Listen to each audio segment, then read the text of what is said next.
in the golden glow of Ashford Downs, where thundering hooves chase glory, a single gunshot shatters the derby's glamour. A jockey falls, blood staining his silks, and the crowd gasps in horror. Enter Miss Jane Marple, an unassuming spinster with a razor-sharp mind, unravelling a web of greed, envy, and desperation. A bitter trainer, a debt-ridden lord, a rival jockey, and a shadowy gambler. Each hides a secret, but only one pulled the trigger. In a race against time, Miss Marple's keen eye will uncover the truth, proving that murder, like a dark horse, can't outrun justice. Will you follow the clues? Chapter 1. The shot at dusk. The late afternoon sun bathed Ashford Downs in a golden glow, its rays glinting off the polished railings of the racetrack.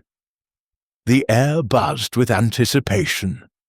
A heady mix of perfume, cigar smoke, and the earthy scent of freshly trampled grass. The Ashford Derby, an event that drew the county's elite and humbler folk alike, was in full swing.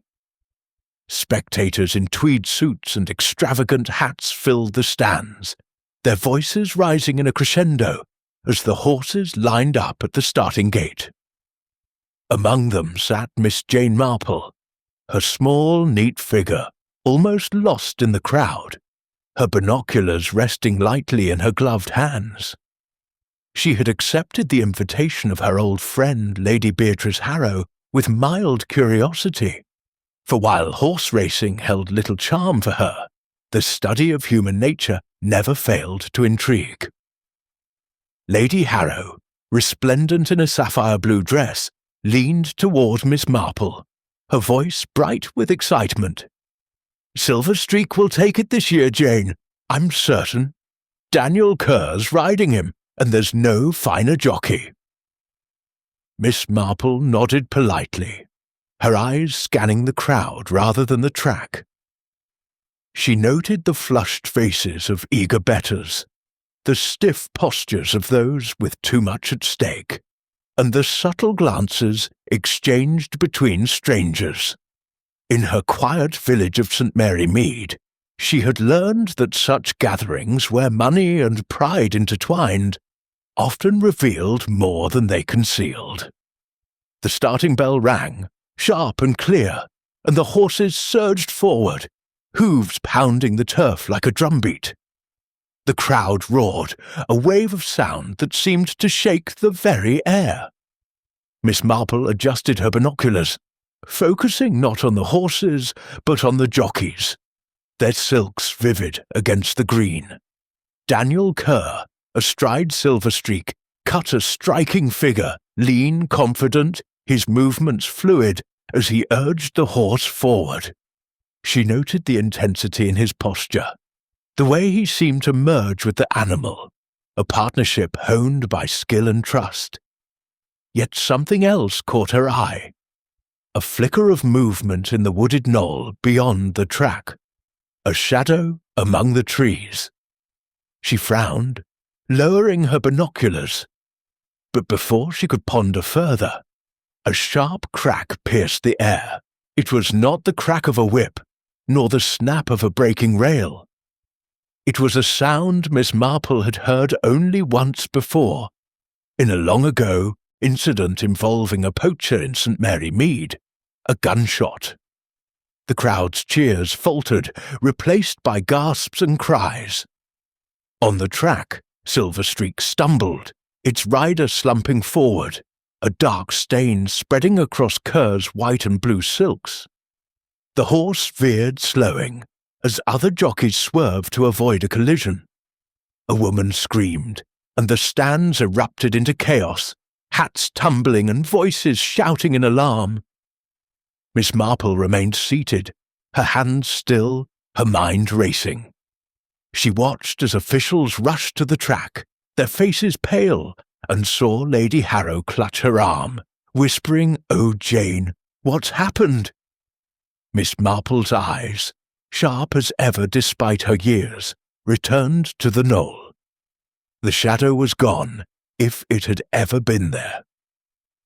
She thought of young Tommy Withers, a saint, Mary Mead lad who had once fired a shot to scare a rival, only to regret it. This, she knew, was no childish prank. The precision of the shot, the timing in the race's final moments, it spoke of intent, cold and calculated. As the crowd milled about, some fleeing, others craning for a better view, Miss Marple folded her knitting into her bag with deliberate care. Lady Harrow, trembling, murmured about fetching her husband, Lord Reginald, but Miss Marple's attention was elsewhere. She noted the trainer, Harold Vance, sprinting toward the track, his face a mask of shock. Or was it fear? Nearby, Tommy Blake, the rival jockey, dismounted his horse, Midnight Flame, his expression unreadable as he glanced at Kerr's fallen form. And in the betting stalls, a man she later learned was Silas Grieve, a gambler of ill repute, slipped through the crowd, his eyes darting like those of a fox sensing danger. Inspector Craddock arrived swiftly, his men fanning out to secure the scene. Miss Marple, permitted to remain as Lady Harrow's guest, watched as he examined the fallen jockey. Kerr was dead, the bullet having struck his heart. The shot had come from a distance, Craddock muttered, likely from the knoll. Miss Marple's lips pursed. A murder at the Ashford Derby, in front of hundreds, was bold, too bold for a crime of passion. This was planned, she thought, and the planner was among them, hidden in plain sight. She rose, smoothing her skirt, and murmured to Lady Harrow, "I believe I shall take a closer look, my dear." Lady Harrow, distracted by her husband's arrival, nodded absently. Miss Marple's eyes twinkled faintly. A horse race was all very well, but a puzzle like this, where greed, envy, and ambition galloped faster than any steed, was far more to her taste. Chapter 2. The Scene of the Crime. The air at Ashford Downs hung heavy with the aftermath of tragedy. The vibrant hum of the Derby replaced by a discordant chorus of shouts, sobs, and the sharp commands of police constables. The racetrack, moments ago a stage for thundering hooves and cheering crowds, now resembled a grim tableau, its green turf marred by the chaos of Daniel Kerr's death. Miss Jane Marple, seated unobtrusively in the stands, her hands folded over her knitting bag, observed the scene with the quiet intensity of one accustomed to unravelling life's darker threads. Her friend Lady Beatrice Harrow, still pale from shock, clutched her arm, whispering disjointed questions about what could have happened. Miss Marple patted her hand gently, her mind already sifting through the details like a gardener sorting seeds.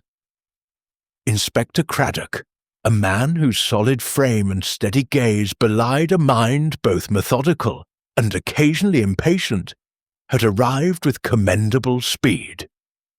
His men swarmed the track, cordoning off the area where Kerr's body lay, covered now by a hastily fetched tarpaulin. The crowd, a mix of gentry in tailored suits and locals in their Sunday best, milled about in confusion, some pressing forward for a glimpse, others retreating to the safety of the grandstand's edges. Miss Marple noted their faces, curiosity, fear, and in some a flicker of calculation. She thought of St. Mary Mead, where a sudden death at the village fete had revealed similar expressions, each a clue to hidden motives. Craddock knelt beside the body, his notebook open, his pencil moving swiftly. Miss Marple, permitted to linger as Lady Harrow's guest, edged closer, her small figure unassuming yet purposeful. She caught the inspector's murmured instructions to a constable. The bullet had entered Kerr's chest, piercing his heart with lethal precision. The shot, he surmised, had come from the wooded knoll overlooking the final bend of the track, a vantage point offering both cover and a clear line of sight. No weapon had been found, and the knoll itself, dense with oak and hazel, was a labyrinth that would challenge even the keenest search party. Miss Marple's lips pursed slightly. A marksman's skill, she thought, and a bold one, to fire in broad daylight before hundreds. She turned her attention to the crowd, her eyes sharp behind her spectacles. Harold Vance, the trainer, stood near the stables, his wiry frame taut as he barked orders to a groom to secure Silverstreak, Kerr's horse, now skittish and lathered with sweat. His face was drawn, his hands twitching in a way that reminded Miss Marple of a saint. Mary Mead's shopkeeper caught pilfering from his own till. Was it grief, she wondered, or something less noble? Nearby, Lord Reginald Harrow, Lady Beatrice's husband and Silverstreak's owner, stood with a group of well-dressed men, his aristocratic features composed, though his eyes betrayed a flicker of unease. He spoke in low tones, gesturing dismissively toward the track, as if Kerr's death were a mere inconvenience. Miss Marple noted his detachment, recalling a saint, Mary Mead Squire, whose calm facade had hidden a scandal. Tommy Blake, the rival jockey, lingered near the weighing room, his silks still damp from the race. His horse, Midnight Flame, had crossed the finish line first, a victory now tainted by the tragedy. Blake's youthful face, handsome in a brash way, showed a mix of triumph and wariness. He glanced toward the knoll, then quickly away, as if conscious of being watched. Miss Marple's gaze lingered on him, thinking of a young poacher in her village whose quick glances had betrayed a guilty conscience. And then there was Silas Grieve, the gambler, a lean figure slinking through the betting stalls, his coat too heavy for the warm September day. His eyes darted, assessing, and Miss Marple caught the glint of a cigarette case in his hand, its silver surface catching the fading sunlight. She filed the detail away, remembering a saint. Mary Mead Gambler, whose nervous habits had led to his undoing. Inspector Craddock rose, brushing dirt from his knees, and approached Lady Harrow, who introduced Miss Marple with a trembling smile. Miss Marple is an old friend, Inspector, and frightfully clever about these things. Craddock's expression, a mix of courtesy and scepticism, was one Miss Marple knew well. He inclined his head politely. "Any observations, Miss Marple?" he asked, his tone suggesting he expected little. She smiled, her eyes crinkling. "Only that it's a bold man who shoots in such a crowd, Inspector." And boldness often masks desperation. Craddock raised an eyebrow, but made no reply, turning instead to confer with his sergeant. Miss Marple, undeterred, moved toward the edge of the cordoned area, her steps slow but deliberate. She noted the angle of the track, the way the knoll's trees formed a natural screen, and the distance, perhaps 200 yards, from the shooter's likely position to Kerr's fatal fall. A difficult shot, she mused, requiring not only skill but nerve. A constable, young and eager, was questioning a groundskeeper nearby. The man, weathered and stooped, shook his head. "Didn't see nothing, sir." Too busy with the gates, Miss Marple paused, her ears attuned to the conversation. The groundskeeper mentioned a path through the knoll, used by locals to cut across the downs, but rarely patrolled. She thought of a saint, Mary Mead Footpath, notorious for late-night trysts and less savoury dealings. Such paths, she knew, were perfect for those who wished to move unseen. Lady Harrow, recovering her composure, joined Miss Marple, her voice low. "Reginald says it's a tragedy, but we mustn't let it ruin the derby. He's already talking of replacing Kerr." Her tone held a note of disapproval, and Miss Marple nodded sympathetically, though her mind was elsewhere. Lord Harrow's haste to move on was curious, as was his wife's unease. She recalled a saint, Mary Mead widow, who had spoken too quickly of remarriage, only to reveal a deeper secret. Miss Marple's gaze returned to the knoll, now being searched by Craddock's men. The trees, thick and tangled, offered ample cover, but the ground beneath was soft, likely to hold footprints or other traces. She made a mental note to inquire later, perhaps through Craddock's good nature, about what they found. For now, she turned her attention to the suspects, each of whom had lingered in her view. Vance's nervous energy, Harrow's cold pragmatism, Blake's guarded triumph, and Greaves' furtive movements, all were threads in a tapestry she was only beginning to weave. She approached the stables, where Vance was still tending to Silverstreak. The horse, a magnificent creature with a coat like polished silver, snorted uneasily. Vance glanced up, his eyes narrowing at her approach. "Terrible business," he muttered, brushing the horse's flank with more force than necessary. Miss Marple nodded, her voice gentle. "Indeed, Mr. Vance. You must have known Mr. Kerr well." His hands stilled, and for a moment she saw a flash of something, anger perhaps, or fear. "Well enough," he said curtly. "Good rider, but headstrong." Always pushing the limits, Miss Marple smiled, her tone disarming. "Young men often are. I knew a lad in my village, much the same. Got himself into trouble, poor thing."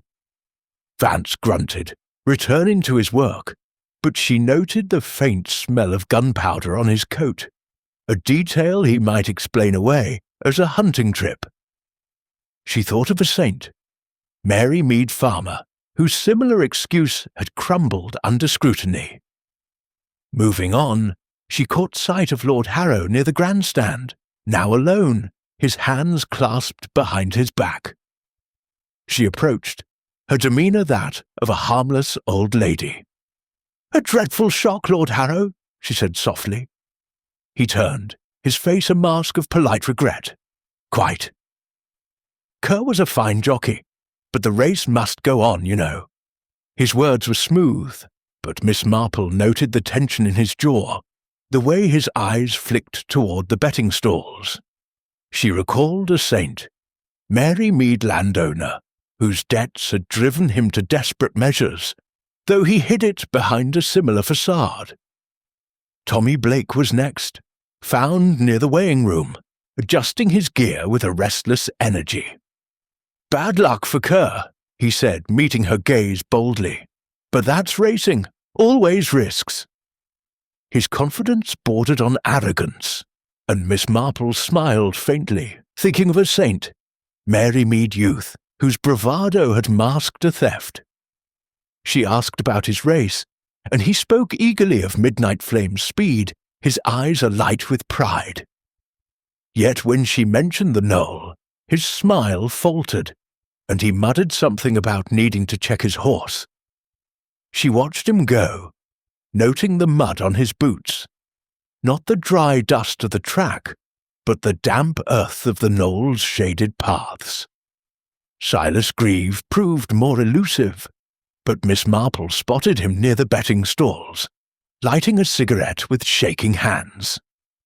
She approached, feigning interest in the odds. "A terrible thing, Mr. Grieve," she said, her voice mild. He started, his eyes narrowing. "Didn't see it happen, ma'am." "Too busy here." His words were clipped, and Miss Marple noted the bulge in his coat pocket, too small for a rifle, but suggestive of something concealed. she thought of a saint, Mary Mead Gambler, whose nervous habits had led to a confession of fraud. As the sun dipped lower, casting long shadows across the downs, Miss Marple returned to Lady Harrow's side. The police were now combing the knoll, their lanterns flickering among the trees. Craddock approached, his expression grim.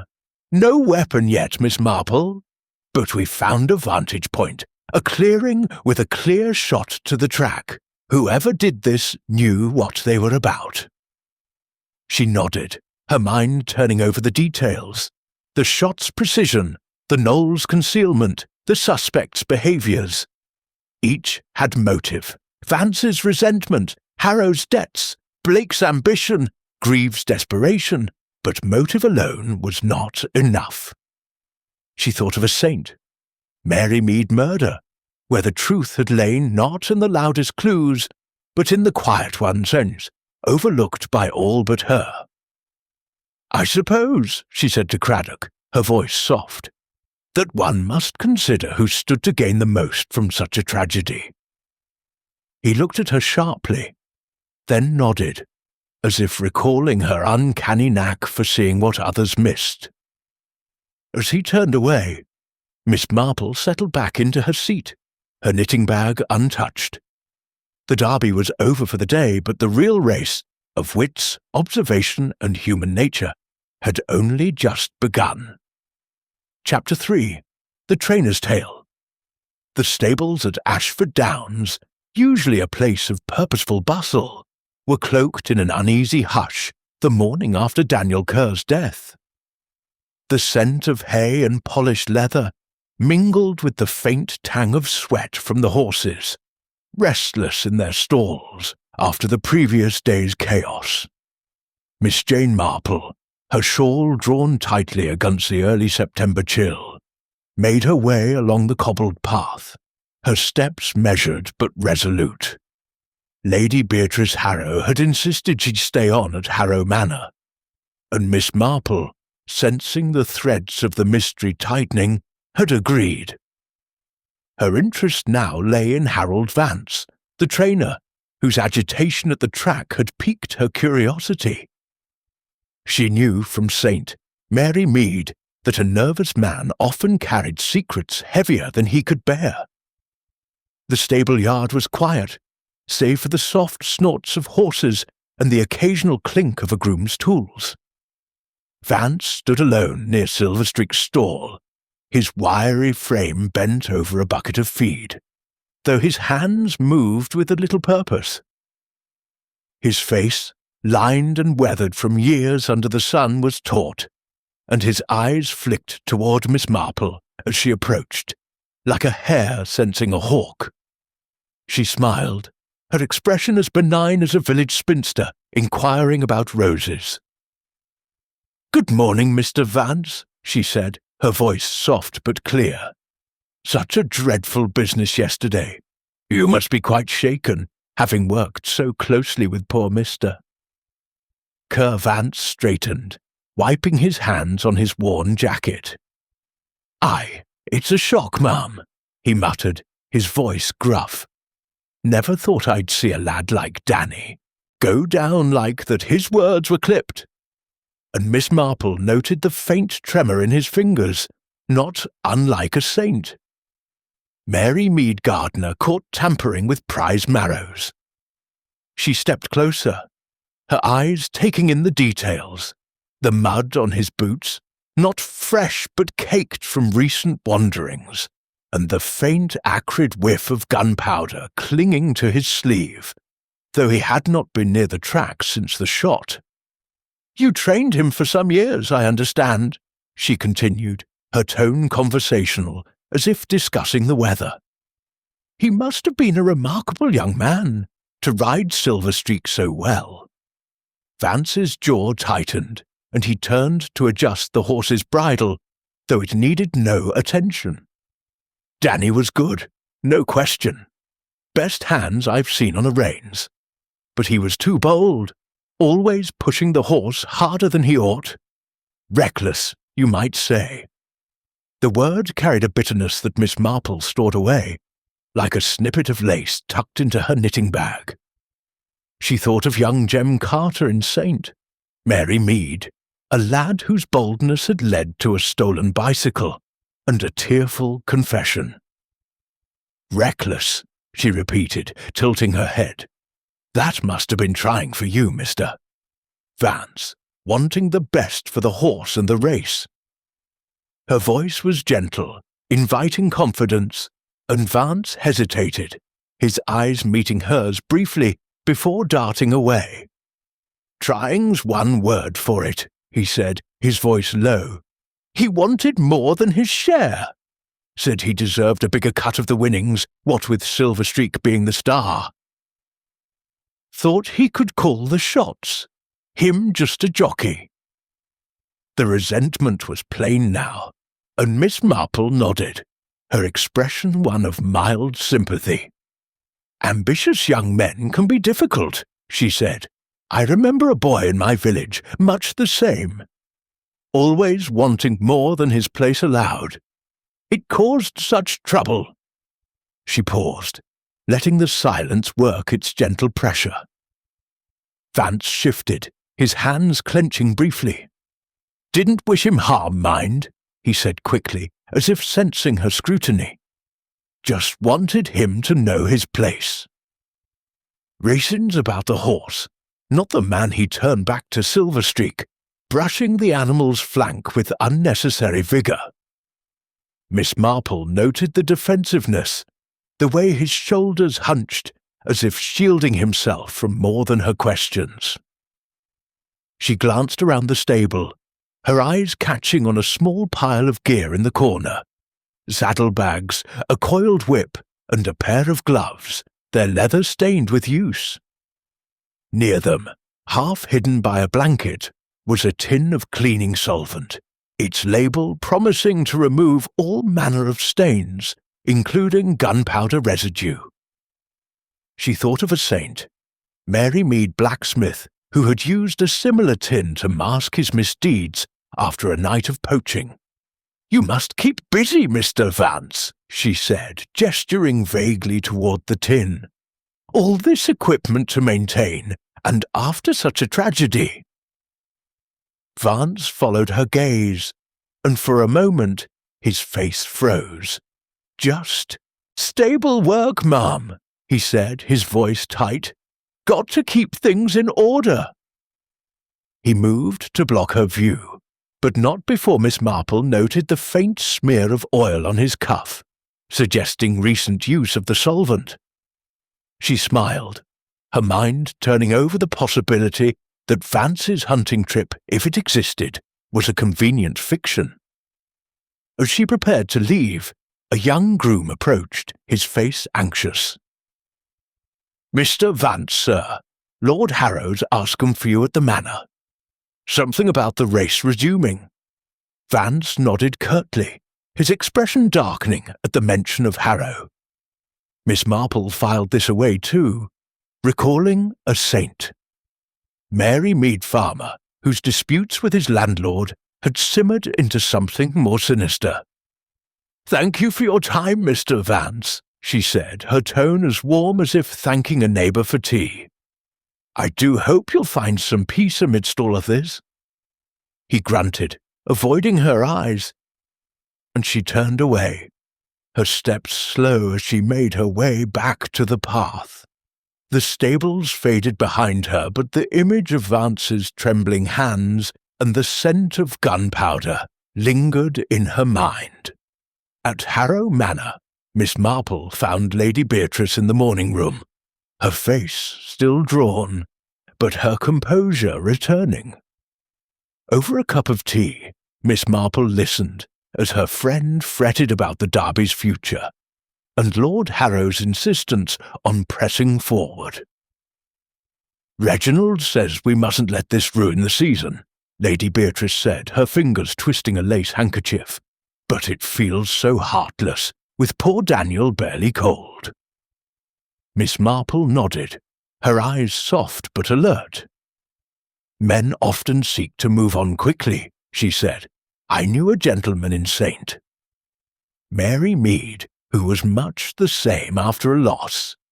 It hid his true feelings, you see. Lady Beatrice sighed, unaware of the gentle probe in Miss Marple's words. She mentioned Vance's long service, his devotion to Silver Streak, and his recent arguments with Kerr over training methods. Harold was so cross with Daniel, she said he was risking the horse's health. But surely that's no reason for this. Surely not, Miss Marple agreed, though her mind was elsewhere. Vance's resentment, the gunpowder, the solvent, it was a pattern, incomplete but suggestive. She thought of a saint, Mary Mead seamstress, whose jealousy had led to a slashed gown and a whispered confession. Vance's bitterness was deeper, perhaps, tied to pride and thwarted authority. But was it deep enough to kill? As she sipped her tea, Miss Marple's gaze drifted to the window, where the knoll loomed in the distance, its trees dark against the morning sky. Inspector Craddock would be there now, she knew, searching for traces of the shooter. She resolved to speak with him later, to learn what his men had found. For now, she turned her thoughts to the other suspects, Lord Harrow, whose debts whispered of desperation, Tommy Blake, whose victory had come too conveniently, and Silas Grieve, whose furtive demeanour suggested a man on the edge. Each, she knew, would require her careful attention. Like threads in a tapestry, she must weave without a single dropped stitch. "Thank you, Beatrice, for your hospitality," Miss Marple said, rising. "I think I shall take a stroll." "The air will do me good." Lady Beatrice nodded, distracted, and Miss Marple stepped out into the crisp morning, her mind as sharp as the autumn breeze. Harold Vance was a man under pressure, she thought, and pressure, in her experience, often cracked even the stoutest facade. She would watch him closely, as she had watched so many in Saint. Mary Mead, knowing that the truth, like a shy flower, often bloomed in the quiet moments others overlooked. Chapter 4. The Owner's Ambition. The grand library of Harrow Manor was a study in opulence, its walls lined with leather-bound volumes and portraits of stern-faced ancestors gazing down with disapproval. The late morning light filtered through heavy velvet curtains, casting a warm glow on the polished mahogany table where Lord Reginald Harrow stood, a glass of brandy in hand despite the hour. Miss Jane Marple, ushered in by a deferential footman, took in the room's grandeur with her usual quiet observation, noting how it seemed to amplify its occupant's self-assurance. She had requested this meeting, ostensibly to offer condolences on behalf of Lady Beatrice, but her true purpose was to study the man whose horse and fortune had been so dramatically affected by Daniel Kerr's death. Lord Harrow turned as she entered, his tall frame impeccable in a tailored suit, his expression one of practised civility. "Miss Marple, is it?" he said, his voice smooth as the brandy he swirled. "Beatrice speaks highly of you." A terrible business, this affair with Kerr. His tone carried the right note of regret, but Miss Marple's keen eyes caught the absence of warmth in his gaze, as if the jockey's death were a minor disruption to a grander scheme. She thought of Squire Thornton in Saint, Mary Mead, whose polished manners had once concealed a ruthless streak over a disputed land deal. "Indeed, Lord Harrow," she replied, settling into a plush chair with the air of a village spinster visiting a neighbour. "A tragedy for all concerned, especially for your fine horse, Silver Streak. You must have had such hopes for the Derby." Harrow's lips twitched, not quite a smile. "Silver Streak is the finest horse in the county, Miss Marple. Kerr was merely the means to showcase him. Replaceable, you understand, though competent enough." He set his glass down with a deliberate clink, his fingers lingering on the crystal. Miss Marple noted the gesture, recalling a saint. Mary Mead Merchant, whose casual handling of fine china had betrayed a nervous heart. "Replaceable," she echoed softly, her hands folded over her knitting bag. Yet surely a jockey of Kerr's skill was a valuable asset. "I heard he was quite devoted to Silver Streak." Her tone was gentle, inviting confidence, but Harrow's eyes narrowed slightly, as if sensing a deeper inquiry. "Devoted?" he said, his voice tinged with disdain. "Kerr was ambitious, I'll give him that. Too ambitious, perhaps. Always pressing for more. More control. More of the purse." He forgot his place. The words carried a chill, and Miss Marple tilted her head, her expression one of mild curiosity. "Ambitious young men can be trying," she said. "I knew a lad in my village, much the same. Thought he could dictate terms to his betters. It led to such trouble." She paused, watching Harrow's face.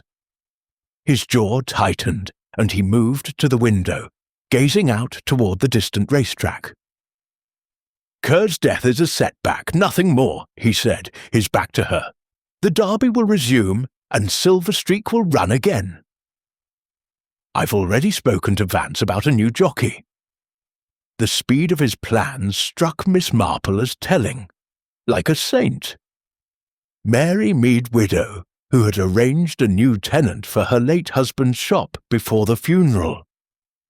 Her eyes drifted to the fireplace, where a .303 rifle hung above the mantel, its barrel gleaming in the firelight. "A fine piece," she remarked, gesturing toward it. "A family heirloom, I presume." Harrow turned, following her gaze, and his expression softened into something practiced. "Indeed," he said, "my father's, from his days in the Boer War. Purely decorative now, of course." Miss Marple nodded, her smile serene, but she noted the rifle's pristine condition, its stock polished to a sheen that suggested recent handling. She thought of Colonel Bantry and Sir Aunt Mary Mead, whose decorative shotgun had once been used to settle a feud over poached pheasants. "I suppose you've had to make many arrangements since yesterday," she said, her tone sympathetic. "Such a burden, with the derby's reputation at stake." Harrow's eyes flicked toward her, and for a moment she saw a flash of calculation, quickly masked. "The derby is my legacy, Miss Marple," he said, his voice firm. "Silver Streak's victory was to secure it. Debts, you see, are a fact of life for men of ambition." He spoke lightly, but Miss Marple caught the edge in his words to the hint of strain. She had heard rumours, discreetly shared by Lady Beatrice over tea, of Harrow's financial troubles, debts to creditors less patient than banks, men who dealt in cash and threats. She recalled a St. Mary Mead landowner whose gambling debts had pushed him to sell family heirlooms under the table. "Debts can weigh heavily," she said, her voice soft. "I knew a gentleman in St. Mary Mead who faced similar pressures. It made him act unwisely." Harrow's gaze sharpened, but he waved a hand dismissively. "Gossip, Miss Marple. A man in my position always attracts whispers, but I assure you, my affairs are in order." He moved to the table, pouring himself another brandy, though his hand betrayed a slight tremor. Miss Marple watched, her mind turning over the pieces. Harrow's debts, his cold dismissal of Kerr, the rifle so conveniently displayed. She thought of a saint, Mary Mead's solicitor, whose calm assurances had crumbled when his ledgers were examined. As she rose to leave, she paused by a side table where a stack of racing programs lay beside a ledger. The top page, half covered, showed figures in red ink, sums that spoke of losses, not gains. Harrow followed her gaze and moved swiftly to flip the ledger closed, his smile tight. "Just stable accounts," he said. "Nothing to concern a guest." "Of course," Miss Marple said, her eyes crinkling with a warmth that belied her scrutiny. "You've been most kind to indulge an old lady's curiosity, Lord Harrow." "I do hope the derby proceeds smoothly." He inclined his head, the picture of courtesy, but she sensed his relief as she turned toward the door. Outside, the air was crisp, the manicured lawns of Harrow Manor stretching toward the distant knoll. Miss Marple walked slowly, her mind sifting through the encounter. Harrow's ambition was palpable, his need to maintain his status a driving force. Yet his detachment from Kerr's death, his readiness to move on, suggested a man for whom human loss was secondary to financial gain. She thought of a saint, Mary Mead Vicar, whose sermons on charity had masked a selfish heart, revealed when a poor box went missing. Inspector Craddock, she knew, would be focused on the physical evidence, the bullet, the knoll, the search for the weapon. But Miss Marple's interest lay in the human heart, where motives grew like weeds in a neglected garden. Harrow's debts, his rifle, his haste to replace Kerr. These were threads she would follow, just as she had followed the clues in Saint. Mary Mead when a grocer's wife vanished, leaving only whispers and a hidden letter. As she approached the manor's rose garden, where Lady Beatrice was pruning with distracted vigour, Miss Marple resolved to learn more about Harrow's creditors. A man in debt, she knew, was a man under pressure, and pressure could lead to desperate acts. She smiled faintly, her knitting bag swinging gently at her side. The derby's glamour had faded, but the puzzle it presented was as vivid as ever, and Miss Marple was determined to see it through, one careful stitch at a time. Chapter 5. The Rival's Envy. The village of Ashford, nestled at the edge of the Downs, buzzed with subdued energy the day after the derby's grim interruption. The local pub, the Galloping Mare, was a hub of gossip, its low-beamed ceiling and worn oak tables filled with patrons dissecting Daniel Kerr's murder over pints of ale. Miss Jane Marple, her neat figure wrapped in a tweed coat, entered the pub with the air of a visitor seeking a moment's respite. Though her true aim was to observe Tommy Blake, the rival jockey whose victory had been overshadowed by tragedy. Lady Beatrice Harrow had mentioned Blake's presence here, boasting of his win, and Miss Marple, ever attuned to the nuances of human behaviour, knew that pride often revealed more than it concealed. The pub was warm, its air thick with the scent of hops and tobacco. Blake sat at a corner table, surrounded by a small knot of admirers, local lads and a few racing enthusiasts, their faces flushed with drink and excitement. His voice, loud and confident, carried over the hum of conversation. "Midnight Flame was born to win," he declared, raising his pint. "Kerr was good, but I'm the better man on the track."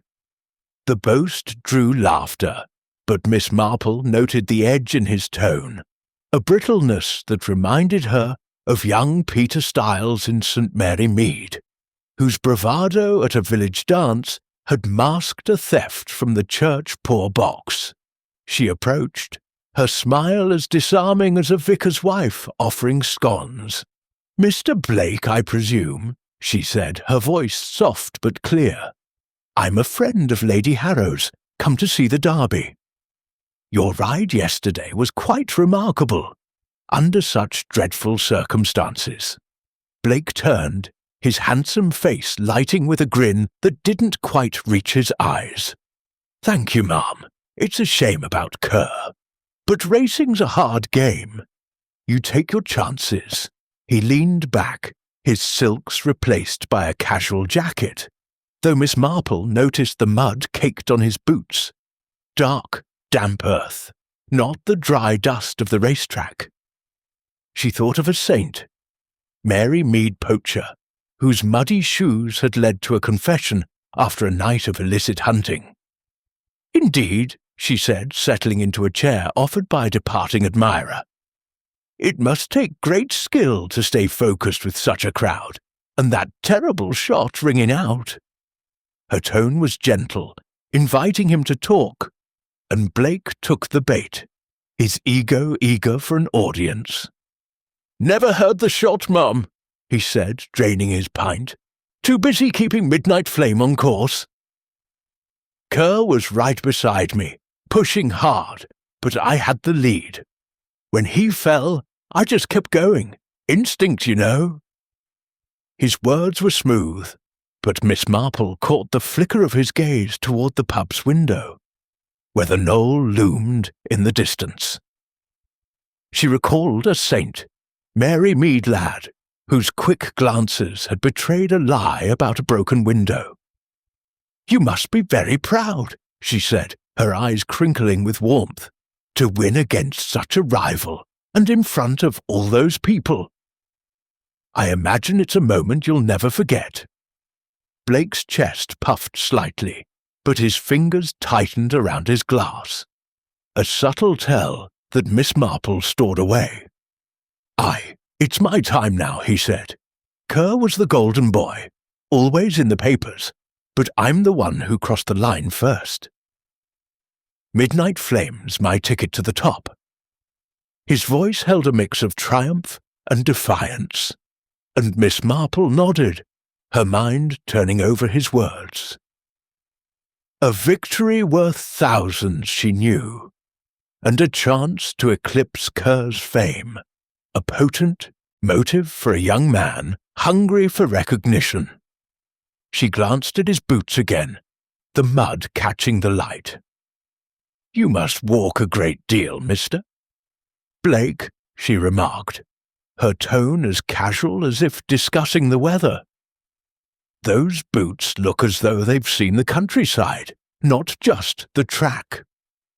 Blake's smile faltered, and he shifted in his seat.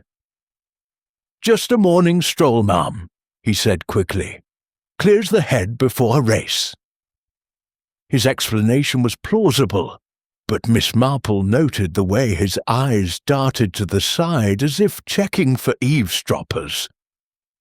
She thought of a saint, Mary Mead apprentice, whose strolls had led him to a neighbour's orchard, and to trouble. "I quite understand," she said, her voice soothing. "A young man in my village was much the same, always wandering. Got himself into a spot of bother, though, when he strayed too far." She let the words hang, watching Blake's reaction. His jaw tightened, but he forced a laugh, dismissing her comment with a wave. "No bother here, ma'am. Just a jockey doing his job." He rose, signalling the end of the conversation, and called for another pint. Miss Marple smiled, rising with the grace of one accustomed to being underestimated. "Thank you for indulging an old lady's curiosity, Mr. Blake," she said. "I do hope you'll have many more victories." He nodded, his attention already shifting to his admirers, but Miss Marple's mind was fixed on the mud, the boast, and the fleeting unease in his eyes. As she stepped out into the crisp air, the village green stretching before her, Miss Marple considered what she had learned.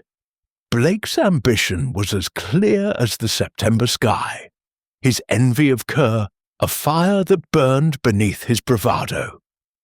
The mud on his boots suggested he had been near the knoll, perhaps scouting the terrain or something less innocent. She thought of a saint, Mary Mead Blacksmith's son, whose envy of a rival had led to a sabotaged cart, and wondered if Blake's triumph had come at a darker cost. She made her way toward Harrow Manor, intending to share a quiet lunch with Lady Beatrice. As she walked, her thoughts turned to Inspector Craddock's search of the knoll. She would ask him later about any footprints or traces found there, for the earth on Blake's boots was a clue she could not ignore. The other suspects, Vance with his bitterness, Harrow with his debts, Grieve with his desperation, remained in her mind, each a piece of the puzzle. But Blake's youth, his hunger for glory, and his convenient victory made him a figure worth watching, like a saint. Mary Mead lad, whose charm had hidden a pilfered purse. Miss Marple's steps slowed as she passed the churchyard, its ancient stones a reminder of time's patient unravelling of secrets. She smiled faintly, her knitting bag swinging gently at her side. The Derby's drama was far from over, and she would follow its threads with the same care she gave to her roses, knowing that envy, like a weed, often grew in the shadow of success. Chapter 6. The Gambler's Desperation.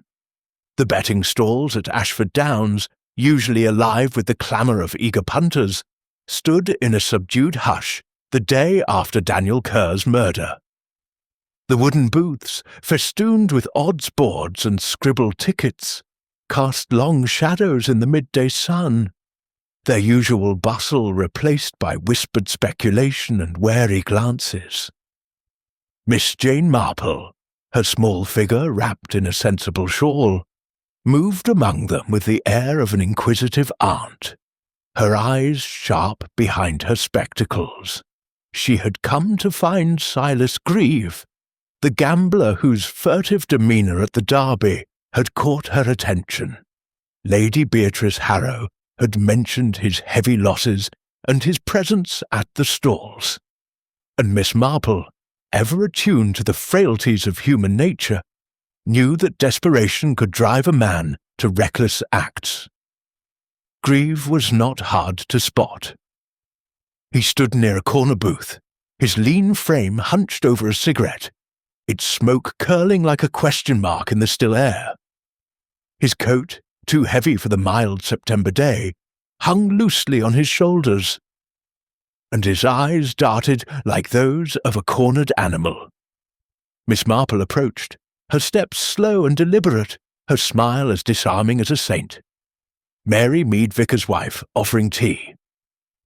"Mr. Grieve, I believe," she said, her voice soft but clear. "I'm a friend of Lady Harrow's, here for the Derby." "Such a dreadful event yesterday, don't you think?" Grieve started, his cigarette nearly slipping from his fingers. "Aye, dreadful," he muttered, his voice rough as gravel. "Didn't see much, ma'am. Too busy here." He gestured vaguely at the betting board, but Miss Marple noted the tremor in his hand, the way his eyes avoided hers. She thought of Mr. Hawkins, a St. Mary Mead shopkeeper whose gambling debts had led to a forged receipt and a tearful confession in the vicarage. "Busy indeed," she said, her tone sympathetic. "I understand the betting can be quite exciting, though I confess I know little about it. You must have a keen eye for the horses."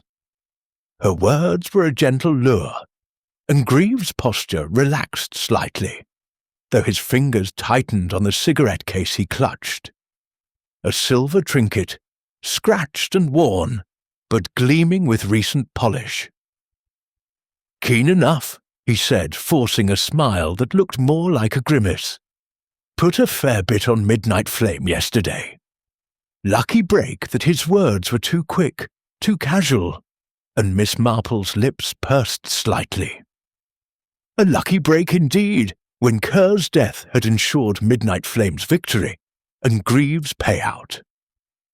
She recalled a St. Mary Mead card game where a desperate player's luck had come from marked cards. "How fortunate," she said, her eyes crinkling with warmth. "I suppose a man in your line must know the horses well. Did you favour Mr. Kerr's silver streak before the tragedy?" Her question was innocent, but Greaves' face tightened, and he lit another cigarette, though the first still smouldered in his hand. "Kerr was good," he said curtly, "but Midnight Flame had the edge. Always did his voice held a defensive edge, and Miss Marple noted the bulge in his coat pocket, too small for a rifle, but suggestive of something concealed. A flask, perhaps, or something less benign. She thought of a saint, Mary Mead Gambler, whose hidden knife had been found after a brawl at the local inn. "You must have been quite relieved, then, to see your horse come through," she said, her tone as mild as if discussing the weather. "I knew a man in my village, fond of a wager, who got himself into such trouble when his luck turned. Debt, you know, can be a heavy burden." She let the words hang, watching Greaves' reaction. His eyes flickered, and he shifted his weight, the cigarette case clicking shut in his hand. "Debt's a fact of life, ma'am," he said, his voice low. "But I manage." His words were dismissive, but Miss Marple caught the strain in them. The way his gaze darted toward the knoll, its trees visible beyond the stalls. She recalled a saint, Mary Mead widow, whose nervous glances had betrayed a secret loan from a shady lender. "I'm sure you do," she said, her smile unwavering, "though it must be trying, with so many eyes on the races. I noticed you yesterday, near the stalls when the shot was fired. You must have been quite startled." Her observation was gentle, but Greaves' face paled, and he stubbed out his cigarette with unnecessary force. "Didn't hear a thing," he said too quickly. "Too much noise here, all the shouting and such." His excuse was plausible, but Miss Marple noted the sweat beading on his brow despite the cool air. She thought of a saint, Mary Mead Youth, whose quick denials had unravelled when confronted with a stolen watch. "Of course," she said, her voice soothing. "It was such a chaotic moment. I suppose you stayed here afterward, sorting out your winnings?" She tilted her head, her eyes fixed on his, and Greaves' fingers twitched, as if itching to reach for the bulge in his pocket. "I had to collect," he said, his voice barely above a whisper. "Big payout on Midnight Flame. Saved my skin, you might say." The admission slipped out, and he seemed to regret it, his eyes narrowing, as if realizing he'd said too much. Miss Marple nodded, her expression one of polite interest, but her mind was racing. A payout large enough to save his skin suggested debts more pressing than mere gambling losses, debts to men who did not forgive lightly. She glanced at the betting board, its numbers chalked in hasty scrawls. "You must know everyone in these circles," she said. "I imagine you hear all sorts of talk about the horses, the jockeys, even the owners." Her tone was casual, but Greaves' posture stiffened, and he lit yet another cigarette, his hands shaking visibly now. "Talk's cheap, ma'am," he said. "I keep to myself." His words were a shield, but Miss Marple saw through them, as she had seen through a saint. Mary Mead Baker's lies about a missing loaf. Greaves' desperation was a palpable thing, a weight that hung about him like his ill-fitting coat. She wondered what connections he had, what underworld figures might have supplied a rifle, or a marksman, for the right price. As she prepared to leave, a burly man in a flat cap approached Greaves, his expression hard. "Silas, a word," he said, his voice low but commanding. Greaves' face drained of colour, and he nodded, casting a glance at Miss Marple as if pleading for her to go. She smiled, her departure as unhurried as her arrival. "Thank you, Mr. Greave, for indulging an old lady's curiosity," she said. "I do hope your luck holds." He muttered something in reply, but his attention was already on the newcomer, whose presence seemed to tighten the air around them. Miss Marple stepped away, her knitting bag swinging gently at her side, but her mind was fixed on Greaves' trembling hands, the bulge in his pocket, and the man who had summoned him with such authority. As she walked back toward Harrow Manor, the downs stretching green and gold before her, Miss Marple considered what she had learned. Greaves' desperation was a thread that ran darker than the others, woven with fear and the kind of recklessness that came from owing too much to the wrong people. His payout on Midnight Flame was no coincidence, she thought, recalling a saint. Mary Mead merchant whose sudden windfall had come from a rigged game. The knoll, the shot, the precise timing, it all pointed to a plan. And Greaves' nervous demeanour suggested he was at its heart, or close to it. She resolved to speak with Inspector Craddock about Greaves' connections, perhaps through a discreet inquiry into his known associates. The gambler's world was a shadowy one, and Miss Marple knew from St. Mary Mead that such shadows often hid the truth. As she neared the manor's gates, her thoughts turned to the other suspects. Vance's bitterness, Harrow's debts, Blake's ambition, but Greaves' desperation stood out, like a weed choking a garden. She smiled faintly, her eyes on the distant knoll. The puzzle was growing clearer, and she would follow its threads with the patience of one who knew that even the most tangled knots could be undone, one careful tug at a time. Chapter 7. The Knoll's Secret. The wooded knoll overlooking Ashford Downs rose like a sentinel above the racetrack, its dense canopy of oak and hazel casting dappled shadows on the soft earth below. By mid-afternoon, the air held a crisp edge, and the faint hum of the Derby's aftermath had settled into an uneasy quiet. Miss Jane Marple, her shawl tucked neatly about her shoulders, made her way along a narrow path toward the knoll, her steps as purposeful as those of a saint. Mary Mead villager inspecting a neighbour's garden. She had secured Lady Beatrice Harrow's permission to take the air in the area, but her true purpose was to see for herself the place where Daniel Kerr's killer had likely stood. Inspector Craddock's men were still combing the knoll, their voices carrying faintly through the trees, and Miss Marple, ever discreet, intended to observe without intruding. The path wound upward, its surface damp from recent rains, the earth clinging to her sensible shoes in a way that reminded her of a muddy lane in St. Mary Mead, where a poacher's footprints had once betrayed his nighttime wanderings.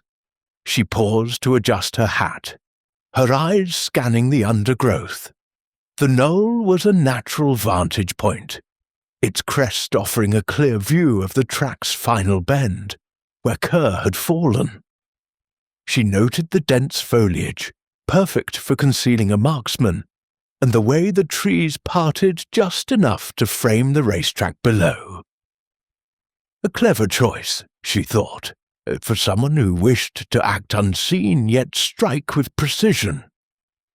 As she neared the crest, she spotted a young constable, his face flushed from exertion, poking at the underbrush with a stick. Nearby, Inspector Craddock stood with his notebook, his expression one of quiet frustration. He glanced up as Miss Marple approached, his eyes narrowing slightly, though a hint of amusement softened his features. "Miss Marple," he said, tipping his hat, "I might have known you'd find your way here. Come to solve the case for us." She smiled, her expression as mild as a saint. Mary Mead spinster, offering jam at a fete. "Oh, Inspector, I'm only an old lady taking a walk. But I do find this knoll most interesting. Such a view of the track, don't you think?" Her tone was light, but her eyes were sharp, taking in the trampled grass and the faint marks of boots in the soft earth. Craddock grunted, flipping open his notebook. "Interesting's one word for it. The shot came from up here, no doubt. We've found a clearing, perfect line of sight to where Kerr was hit. Bullets are .303, common enough, but the shooter knew his business. Not a trace of the rifle, though he gestured toward the clearing, where a constable was marking off an area with string." Miss Marple nodded, her mind turning over the details.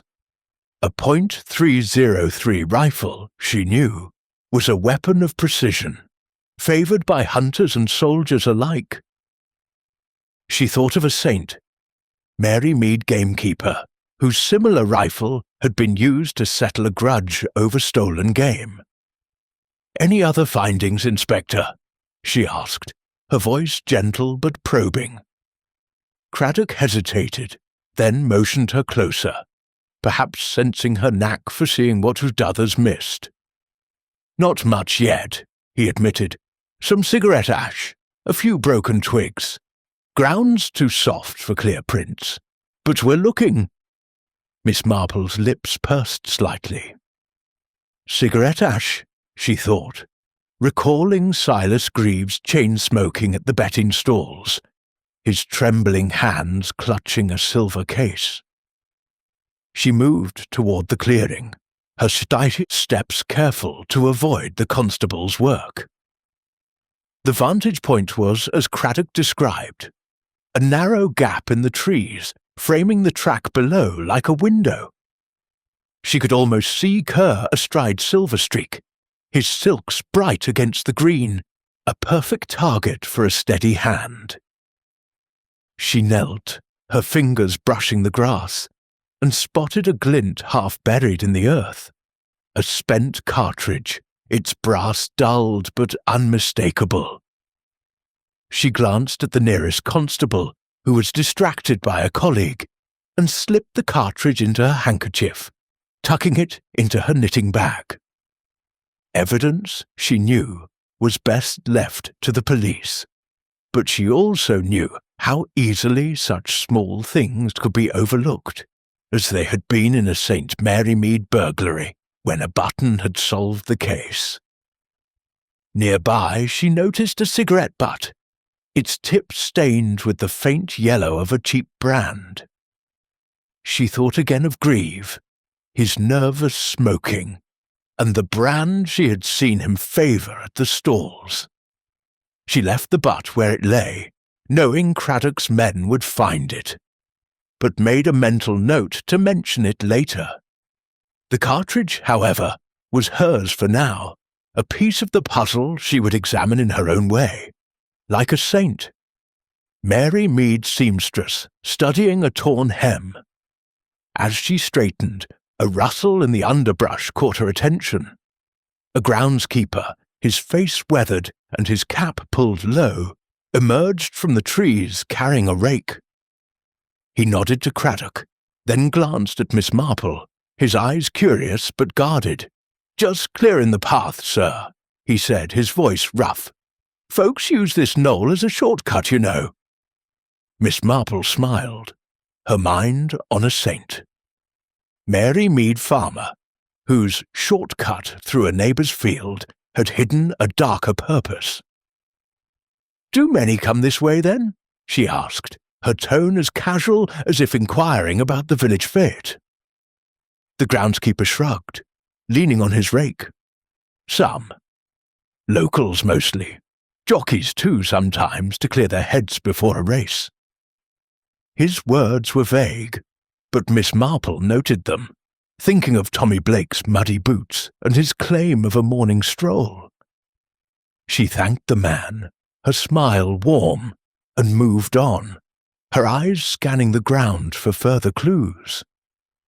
The knoll's secrets were subtle, she thought, but telling. The cartridge suggested a shooter who had lingered long enough to leave traces. The cigarette butt a hint of carelessness or haste. She considered the suspects. Vance, with his gunpowder-scented coat and hunting habits. Harrow, with his polished rifle and debts. Blake, with his muddy boots and ambition. And Grieve, with his cigarettes and desperation. Each could have stood here, she knew, but the knoll's evidence pointed most strongly to Grieve, whose nervous habits matched the scene.